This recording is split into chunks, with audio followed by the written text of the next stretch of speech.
bakuza Bujumbura TV ndabaramukije mutumbere hose umunezero ntangere nakanyamuneza ntangere kandi kusaba kwa naramwe www.bujumburatv.com on the mic ukanaye big Instagram Twitter Facebook hose Bujumbura TV scroll behind the camera right there so ndi kumwe n'umwe twenza cyane umwe akunda kuryohera abanyagihugu umwe wumvise igiwe ndacha mumenya mkamumva gusa ndakuramukije mutama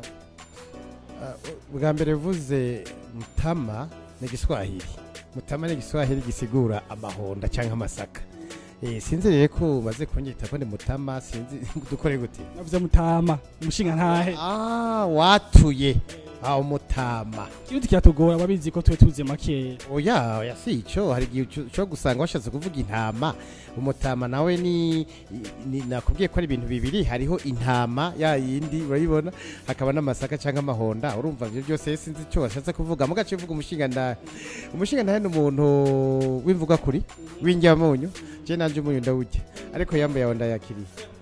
nawe yambaye njara yakiriye tweme na Mukurukuru mesha makuru asanzwe twenza wo kuri Rema FM muramumenyere mwese utuvideo utandukanye utudo utandukanye mukukujisha gusunshishije gatoyi gusa akantu kamwe gusa konyene wana umutipe ari ngaho onye bamwita gipara nta gipara afise yitwa Haddad akantu gusa gatoyi gusa umwegeze gusa akumaka twenge oya urumva deje bamwita gipara bibonekana yuko yavutse atamushatsi afise kandi nawe igihe wavuka n'amashatsi wari ufise nagiye kwa ruko nyene ibyo byose rero mugabo twari dufise ikintu bita imvanda kuko ari imvanda hakaba n'igipara n'umushatsi urumva ari ibintu bitandukanye sivyo none ni nkuko kenshi ushobora gusanga hari abantu usaba bagenda bafise ingorane hari ibyo bintu ushobora gusanga umuntu w'umugabo nkawiwi urumva umugabo ngaho waje usanga uriye muri bisi hakuriha amafaranga nturishe utakura mu mfuko wikabakaba ugira gute burya n'ubujanja je ushaka kwimba convoyeur kugira ngo werekane yuko amafaranga uyafise naho ntugira namba zije n'ingorane zabazashikiye abantu bakaba benshi niko kandi wewe ushaka gusohokana umukobwa ukamutwara ahantu mu kabare wamushikana mu kabare ugatagutuma ko ngo mubwire ngo ufatiki wakakudonagurira agataka kavuga ati je fata hagunda fata jale ndafata ibiki wewe ugacuvuga rero ngo nibaguhereze ibyo ushaka byose ngo njya muri toilette ndaje ugacucika zya n'ingorane abantu rero ntibazi gutandukanya ingorane na probleme na tatizo ni ibintu bisanga bivanga vanga ariko rero nagenda kubwire kenshi inshuti yanje uzohora utandukanya ibintu hariho ingorane hakaba probleme hakaba tatizo uravyumva tatizo ni hagutera umukobwa inda nkuwe ugatira umukobwa inda ukose umukobwa afise imbanyi agacaza kubwira ati iyi ni gwawe ni wewe wabigize ibiki bigizo ni tatizo gushitanga guhakana ugira gute uravyumva probleme nawe ni haje uri mu ishuri mwarima akakubwira ati 8 for 8 égale combien c'est un problème witora gute takuyumvira c'est un problème ariko ingorane nazo ni nkukogera kuri banki wewe ukagenda uzi kugiye kurutira amafaranga washika ugisa kuri konti yawe zero izo ni ngorane uguyemwo abantu rero baravyitiranya ibintu kazova abantu bakabwira ngo ico ni Giswahili kijya ni Gifaransa nico gizabana mbasiko biri oya si bimwe wewe umva ari bimwe nawe uriko bivuga ni ngukora wumva abantu bakubwiye ngo mu Rundi bavuga Imana ngo mu Gifaransa akavuga Dieu banakata ni Dieu donné haje bashize kuvuga Dieu donné baba agikase gusa abantu rero bagacusa ariko baravyitiranya ibintu urumva rero sinzi ko ufite ikindi kibazo mbaza kuko tushaka kubandanya Mukurukuru ubwambe bwo bakada gushimira dabo ko dutwengeje ujyana n'amaso yakorotse navyo worotse ikindi ko yakoroka amaso yego vraiment ariko amasozi ntangorane yego cyane none Mukurukuru twazi warafise umujya none uvuze ngo none ugira wone ibintu vyo vyanana ko nakubwira ivyi problem itatiza ingorane none usubiye kona okay oni nkani mpeni yego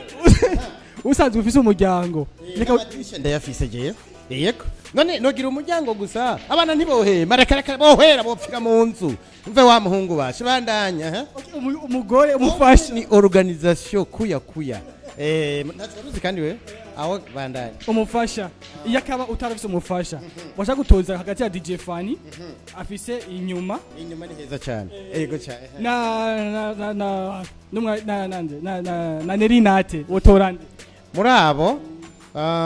uvuze wo twokubakana canke wo twotemberana sindatahura canke mwo kubakane ka udafise umubakane okay kubaka rero uramenya ko kubaka nyene kuri kwinshi araba uka Uislamu uru Kristo manu arupende koti n'ibintu byinshi cyane gose nagenda kubwira rero DJ Fanny ko kubakana ruisilamu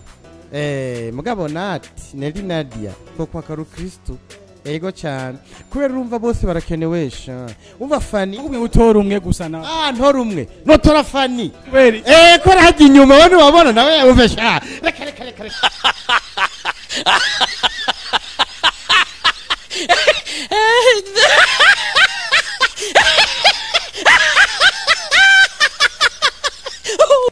Notora Fanny aha inyuma ni heza cyane hajya kirazira urabona ubu kundi turamukanya nk'ubu ngize gucyanye ushize amaboko inyuma hajya kwa Nelly aca koroka bandanya agenda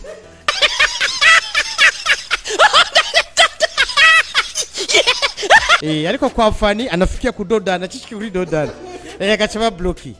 ugacupanga ama vitesse neza rero upango yego cyane niko bigenda se nukuri wewe navyo waruzi guse yego cyane tubandanye cyangwa duhagarare tubandanye Mukurukuru rumesha makuru shakumbaza ikibazo kimwe cyonyene gusa wifuza je ndakubaze ikibazo nipfuza cyonyene mbwira none abamenyesha makuru twokora gute mu Burundi ngo dushobe kuronka natwe dutera imbere we ntimana nko bugiye kuva nagendera n'amaguru narushi nahweri ndakeneye akamodoka none twokora gute twokora twoshamwe ingufu nyinshi twokora bwose hamwe ku buryo twatutsi icyo twaturakora tugishima tugikunda washimye nk'inyishu naguhaye oya kuko uvuze ngo turushiyamo ingufu nyinshi bica byerekana ko tuzoterura martete kugira ngo turonye ingufu nyinshi urabyumva none tutanga gutera martete rero kugira ngo turonye ingufu nyinshi ingufu ukora ni ingufu nye ugashyiramo umwete ugakoresha n'umurava umwete n'ingufu biratandukanye ahantu bitandukaniye ngaha umwete ni ishaka ingufu mu kinofunofu ni force wumva aricyo kimwe ibi biratandukanye gose umwete rero nk'ubu unye